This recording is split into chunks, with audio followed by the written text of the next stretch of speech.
you given up on storytelling?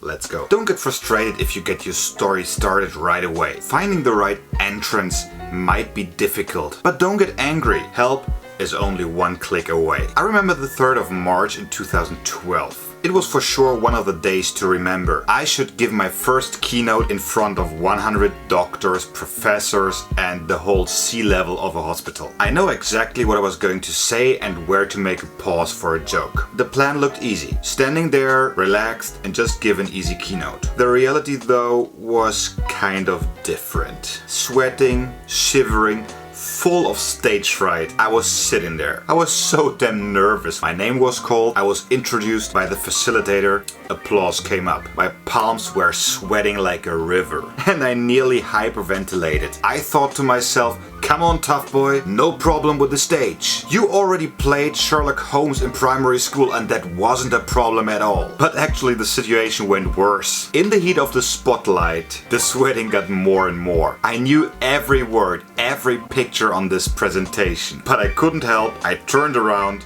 and held the worst keynote ever in my life by reading word by word. What happened? It wasn't my story. It's that simple. My former boss wrote the presentation and it was perfect for him, but I was a total different personality. So basically I decided to not give a keynote anymore in my whole life and not speak in public anymore. Lucky me, only 3 weeks later we sat together in the office and discussed the disaster. Well, I forgot to say that we lost this customer. So we sat together and we searched a solution. Finally, we found an external presentation coach who was an absolute pro designer of PowerPoint presentations and keynotes. This guy sat together with us, listened and said, "Okay, Florian, and now tell me your story." Well, long story short, we built a presentation with exactly the same information. A bit more modern and a little bit more my style, but the same information. 4 weeks later, I called the same customer again and asked if we could meet again. I told him about the reason why I nearly passed out on stage, and he agreed to give it a second try. And believe it or not, without a single tear of sweat, I gave the best keynote of my life. Well, to that time, in my opinion. We finally got this customer and it was such a relief. So whenever you might be frustrated, or you want to give up, or you fail, get some external help. Try